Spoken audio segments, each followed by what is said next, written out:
Capítulo 17, donde se prosiguen los innumerables trabajos que el bravo Don Quijote y su buen escudero Sancho Panza pasaron en la venta que por su mal pensó que era castillo.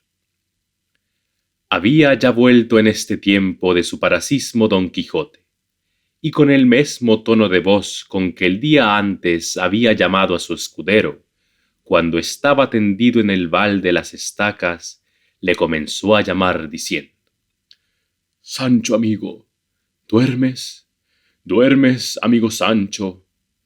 «¿Qué tengo de dormir pese a mí?», respondió Sancho, lleno de pesadumbre y despecho, «que no parece sino que todos los diablos han andado conmigo esta noche».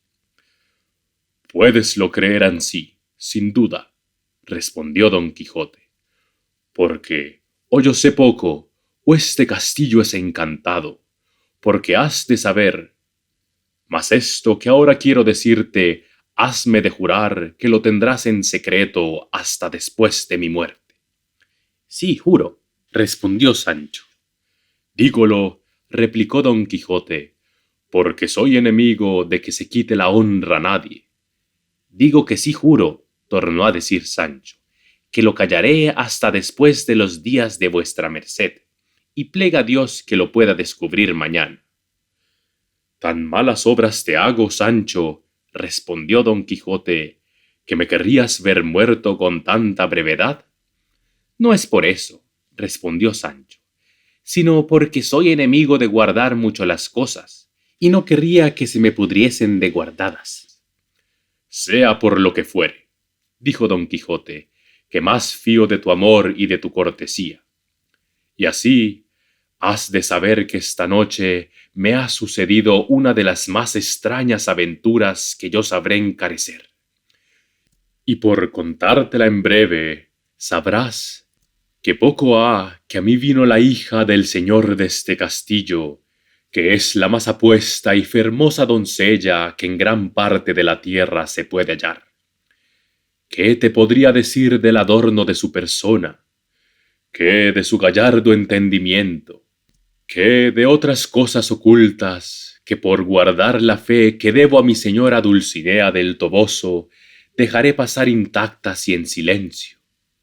Solo te quiero decir que, envidioso el cielo de tanto bien como la ventura me había puesto en las manos, o quizá, y esto es lo más cierto, que como tengo dicho es encantado este castillo, al tiempo que yo estaba con ella en dulcísimos y amorosísimos coloquios, sin que yo la viese ni supiese por dónde venía, vino una mano pegada a algún brazo de algún descomunal gigante y asentóme una puñada en las quijadas, tal que las tengo todas bañadas en sangre, y después me molió de tal suerte que estoy peor que ayer, cuando los gallegos, que por demasías de Rocinante nos hicieron el agravio que sabes. Por donde conjeturo que el tesoro de la fermosura de esta doncella le debe guardar algún encantado moro, y no debe ser para mí». «Ni para mí tampoco», respondió Sancho, «porque más de 400 moros me han aporreado a mí, de manera que el molimiento de las estacas fue tortas y pan pintado. Pero dígame, señor, ¿cómo llama esta buena y rara aventura, habiendo quedado de ella cual quedamos? Aún vuestra merced menos mal, pues tuvo en sus manos aquella incomparable fermosura que ha dicho, pero yo, que tuve sino los mayores porrazos que pienso recibir en toda mi vida, desdichado de mí y de la madre que me parió, que ni soy caballero andante ni lo pienso ser jamás, y de todas las malandanzas me cabe la mayor parte». «Luego, ¿también estás tú aporreado?», respondió Don Quijote. «No le he dicho que sí, pese a mi linaje», dijo Sancho. «No tengas pena, amigo», dijo Don Quijote, «que yo haré agora el bálsamo precioso, con que sanaremos en un abrir y cerrar de ojos». Acabó en esto de encender el candil el cuadrillero, y entró a ver el que pensaba que era muerto. Y así como le vio entrar Sancho, viéndole venir en camisa y con su paño de cabeza y candil en la mano, con una muy mala cara, preguntó a su amo: «Señor, ¿sí será este, a dicha, el moro encantado que nos vuelve a castigar si se dejó algo en el tintero?» «No puede ser el moro», respondió don Quijote, «porque los encantados no se dejan ver de nadie». «Si no se dejan ver, déjanse sentir», dijo Sancho. «Si no, díganlo mis espaldas». «También lo podrían decir las mías», respondió don Quijote, «pero no es bastante indicio ese para creer que este que se ve sea el encantado moro». Llegó el cuadrillero, y como los halló hablando en tan sosegada conversación, quedó suspenso. Bien es verdad que aún don Quijote se estaba boca arriba, sin poderse menear, de puro molido y emplastado. Llegóse a él el cuadrillero y díjole: «Pues, ¿cómo va, buen hombre?» «Hablara yo más bien, criado», respondió don Quijote, «si fuera que vos. Úsase en esta tierra hablar de esa suerte a los caballeros andantes, majadero». El cuadrillero, que se vio tratar tan mal de un hombre de tan mal parecer, no lo pudo sufrir, y alzando el candil con todo su aceite, dio a don Quijote con él en la cabeza, de suerte que le dejó muy bien descalabrado. Y como todo quedó a oscuras, salióse luego, y Sancho Panza dijo: «Sin duda, señor, que este es el moro encantado, y debe de guardar el tesoro para otros, y para nosotros solo guarda las puñadas y los candilazos». «Así es», respondió don Quijote, «y no hay que hacer caso de estas cosas de encantamentos, ni hay para qué tomar cólera ni enojo con ellas, que como son invisibles y fantásticas, no hallaremos de quién vengarnos, aunque más lo procuremos. Levántate, Sancho, si puedes, y llama al alcaide de esta fortaleza, y procura que se me dé un poco de aceite, vino, sal y romero, para hacer el salutífero bálsamo, que en verdad que creo que lo he bien menester ahora, porque se me va mucha sangre de la herida que esta fantasma me ha dado». Levantóse Sancho con harto dolor de sus huesos, y fue a oscuras donde estaba el ventero, y encontrándose con el cuadrillero, que estaba escuchando en qué paraba su enemigo, le dijo: «Señor, quienquiera que seáis, hacednos merced y beneficio de darnos un poco de romero, aceite, sal y vino, que es menester para curar uno de los mejores caballeros andantes que hay en la tierra, el cual yace en aquella cama, malferido por las manos del encantado moro que está en esta venta». Cuando el cuadrillero tal oyó, túvole por hombre falto de seso, y porque ya comenzaba a amanecer, abrió la puerta de la venta, y llamando al ventero, le dijo lo que aquel buen hombre quería. El ventero le proveyó de cuanto quiso, y Sancho se lo llevó a don Quijote, que estaba con las manos en la cabeza, quejándose del dolor del candilazo, que no le había hecho más mal que levantarle 2 chichones algo crecidos, y lo que él pensaba que era sangre, no era sino sudor que sudaba con la congoja de la pasada tormenta. En resolución, él tomó sus simples, de los cuales hizo un compuesto, mezclándolos todos y cociéndolos un buen espacio, hasta que le pareció que estaban en su punto. Pidió luego alguna redoma para echarlo, y como no la hubo en la venta, se resolvió de ponerlo en una alcuza o aceitera de hoja de lata, de quien el ventero le hizo grata donación. Y luego dijo sobre la alcuza más de 80 paternostres y otras tantas avemarías, salves y credos, y a cada palabra acompañaba una cruz a modo de bendición. A todo lo cual se hallaron presentes Sancho, el ventero y cuadrillero, que ya el arriero sosegadamente andaba entendiendo en el beneficio de sus machos. Hecho esto, quiso él mesmo hacer luego de la experiencia de la virtud de aquel precioso bálsamo que él se imaginaba, Y así se bebió de todo lo que no pudo caber en la alcuza y quedaba en la olla donde se había cocido casi media azumbre. Y apenas lo acabó de beber cuando comenzó a vomitar de manera que no le quedó cosa en el estómago. Y con las ansias y agitación del vómito le dio un sudor copiosísimo, por lo cual mandó que le arropasen y le dejasen solo. Hiciéronlo ansí y quedóse dormido más de 3 horas, al cabo de las cuales despertó y se sintió aliviadísimo del cuerpo, y en tal manera mejor de su quebrantamiento que se tuvo por sano, y verdaderamente creyó que había acertado con el bálsamo de Fierabrás, y que con aquel remedio podía acometer desde allí adelante, sin temor alguno, cualesquiera ruinas, batallas y pendencias, por peligrosas que fuesen. Sancho Panza, que también tuvo a milagro la mejoría de su amo, le rogó que le diese a él lo que quedaba en la olla, que no era poca cantidad. Concedióselo Don Quijote, y él, tomándola a 2 manos, con buena fe y mejor talante, se la echó a pechos y envasó bien poco menos que su amo. Es pues el caso que el estómago del pobre Sancho no debía de ser tan delicado como el de su amo. Y así, primero que vomitase, le dieron tantas ansias y bascas, con tantos trasudores y desmayos, que él pensó bien y verdaderamente que era llegada su última hora. Y viéndose tan afligido y congojado, maldecía el bálsamo y al ladrón que se lo había dado. Viéndole así, Don Quijote le dijo: Yo creo, Sancho, que todo este mal tiene que ver con no ser armado caballero, porque tengo para mí que este licor no debe de aprovechar a los que no lo son. Si eso sabía vuestra merced, replicó Sancho, mal haya yo y toda mi parentela, ¿para qué consintió que lo gustase?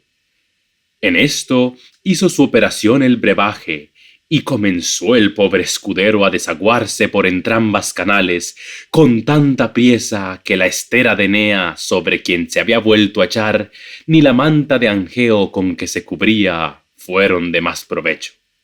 Sudaba y trasudaba con tales parasismos y accidentes que no solamente él, sino todos pensaron que se le acababa la vida.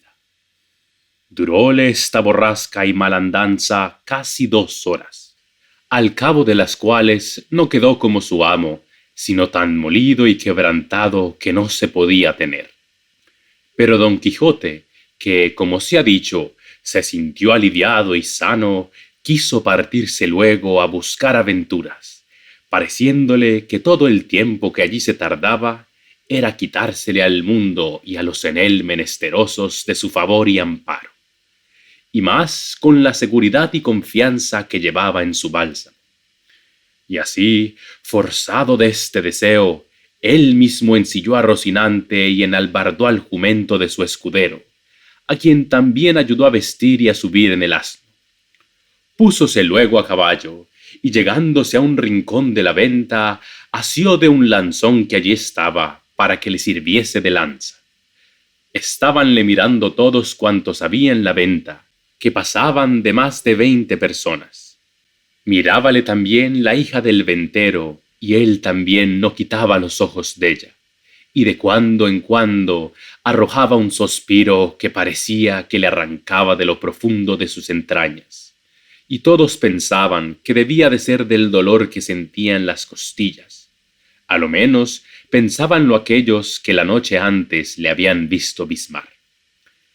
Ya que estuvieron los dos a caballo, puesto a la puerta de la venta, llamó al ventero, y con voz muy reposada y grave le dijo: Muchas y muy grandes son las mercedes, señor alcaide, que en este vuestro castillo he recibido, y quedo obligadísimo a agradeceroslas todos los días de mi vida, si os las puedo pagar en haceros vengado de algún soberbio que os haya fecho algún agravio. Sabed que mi oficio no es otro, sino valer a los que poco pueden y vengar a los que reciben tuertos, y castigar alevosías. Recorred vuestra memoria, y si halláis alguna cosa de este jaez que encomendarme, no hay sino decirla, que yo os prometo, por la orden de caballero que recibí, de faceros satisfecho y pagado a toda vuestra voluntad. El ventero le respondió con el mismo sosiego: Señor caballero, yo no tengo necesidad de que vuestra merced me vengue ningún agravio, porque yo sé tomar la venganza que me parece cuando se me hace. Solo he menester que vuestra merced me pague el gasto que esta noche ha hecho en la venta, así de la paja y cebada de sus 2 bestias, como de la cena y camas. Luego, ¿venta es esta?, replicó Don Quijote. Y muy honrada, respondió el ventero. Engañado he vivido hasta aquí, respondió Don Quijote, que en verdad que pensé que era castillo, y no malo. Pero, pues es ansí que no es castillo sino venta, lo que se podrá hacer por agora es que perdonéis por la paga, que yo no puedo contravenir a la orden de los caballeros andantes, de los cuales sé cierto, sin que hasta ahora haya leído cosa en contrario, que jamás pagaron posada ni otra cosa en venta donde estuviese, porque se les debe de fuero y de derecho cualquier buen acogimiento que se les hiciere, en pago del insufrible trabajo que padecen buscando las aventuras de noche y de día, en invierno y en verano, a pie y a caballo, con sed y con hambre, con calor y con frío, sujetos a todas las inclemencias del cielo y a todos los incómodos de la tierra. Poco tengo yo que ver en eso, respondió el ventero. Páguese lo que se me debe y dejémonos de cuentos ni de caballerías, que yo no tengo cuenta con otra cosa que con cobrar mi hacienda. Vos sois un sandio y mal hostalero, respondió Don Quijote. Y poniendo piernas al rocinante y terciando su lanzón, se salió de la venta sin que nadie le detuviese. Y él, sin mirar si le seguía su escudero, se alangó un buen trecho. El ventero, que le vio ir y que no le pagaba, acudió a cobrar de Sancho Panza, el cual dijo que, pues su señor no había querido pagar, que tampoco él pagaría, porque siendo él escudero de caballero andante, como era, la mesma regla y razón corría por él como por su amo en no pagar cosa alguna en los mesones y ventas. Amoinóse mucho desto el ventero y amenazóle que si no le pagaba, que lo cobraría de modo que le pesase. A lo cual Sancho respondió que por la ley de caballería que su amo había recibido, no pagaría un solo cornado, aunque le costase la vida, porque no había de perder por él la buena y antigua usanza de los caballeros andantes, ni se habían de quejar de él los escuderos de los tales que estaban por venir al mundo, reprochándole el quebrantamiento de tan justo fuero. Quiso la mala suerte del desdichado Sancho que entre la gente que estaba en la venta se hallasen 4 perailes de Segovia, 3 agujeros del Potro de Córdoba y 2 vecinos de la Eria de Sevilla, gente alegre, bien intencionada, maleante y juguetona, los cuales, casi como instigados y movidos de un mesmo espíritu, se llegaron a Sancho, y apeándole del asno, uno de ellos entró por la manta de la cama del huésped, y echándole en ella, alzaron los ojos y vieron que el techo era algo más bajo de lo que habían menester para su obra. Determinaron salirse al corral, que tenía por límite el cielo. Y allí, puesto Sancho en mitad de la manta, comenzaron a levantarle en alto y a holgarse con él como con perro por carnestolendas. Las voces que el mísero manteado daba fueron tantas que llegaron a los oídos de su amo, el cual, determinándose a escuchar atentamente, creyó que alguna nueva aventura le venía, hasta que claramente conoció que el que gritaba era su escudero. Y volviendo las riendas, con un penado galope llegó a la venta, y hallándola cerrada, la rodeó por ver si hallaba por dónde entrar. pero no hubo llegado a las paredes del corral, que no eran muy altas, cuando vio el mal juego que se le hacía a su escudero. Vióle bajar y subir por el aire con tanta gracia y presteza, que si la cólera le dejara, tengo para mí que se riera. Probó a subir desde el caballo a las bardas, pero estaba tan molido y quebrantado que aún apearse no pudo. Y así, desde encima del caballo, comenzó a decir tantos denuestos y baldones a los que a Sancho manteaban, que no es posible acertar a escribirlos. Mas no por esto cesaban ellos de su risa y de su obra, ni el volador Sancho dejaba sus quejas, mezcladas ya con amenazas, ya con ruegos. Mas todo aprovechaba poco, ni aprovechó, hasta que de puro cansancio le dejaron. Trujéronle allí su asno, y subiéndole encima, le arroparon con su gabán. Y la compasiva de Maritornes, viéndole tan fatigado, le pareció ser bien socorrerle con un jarro de agua. Y así le trujo del pozo por ser más frío. Tomóle Sancho y llevándole a la boca, separó a las voces que su amo le daba, diciendo: «Hijo Sancho, no bebas agua. Hijo, no la bebas, que te matará. ¿Ves? Aquí tengo el santísimo bálsamo». Y enseñábale la alcusa del brebaje, que con 2 gotas que dél bebas, sanarás sin duda. A estas voces volvió Sancho los ojos, como de través, y dijo con otras mayores: «Por dicha, hásele olvidado a vuestra merced cómo yo no soy caballero, o quiere que acabe de vomitar las entrañas que me quedaron de anoche. Guárdese su licor con todos los diablos, y déjeme a mí». Y el acabar de decir esto y el comenzar a beber todo fue uno. Mas como al primer trago vio que era agua, no quiso pasar adelante, y rogó a Maritornes que se le trujese vino. Y así lo hizo ella de muy buena voluntad, y lo pagó de su mesmo dinero, porque, en efecto, se dice de ella que aunque estaba en aquel trato, tenía unas sombras y lejos de cristiana. Así como bebió Sancho, dio de los carcaños a su asno, y abriéndole la puerta de la venta de par en par, se salió de ella, muy contento de no haber pagado nada y de haber salido con su intención, aunque había sido a costa de sus acostumbrados fiadores, que eran sus espaldas. Verdad es que el ventero se quedó con sus alforjas en pago de lo que se le debía, mas Sancho no las echó menos según salió turbado. Quiso el ventero atrancar bien la puerta, así como le vio fuera, mas no lo consintieron los manteadores, que eran gente que aunque Don Quijote fuera verdaderamente de los caballeros andantes de la tabla redonda, no le estimaran en 2 ardites.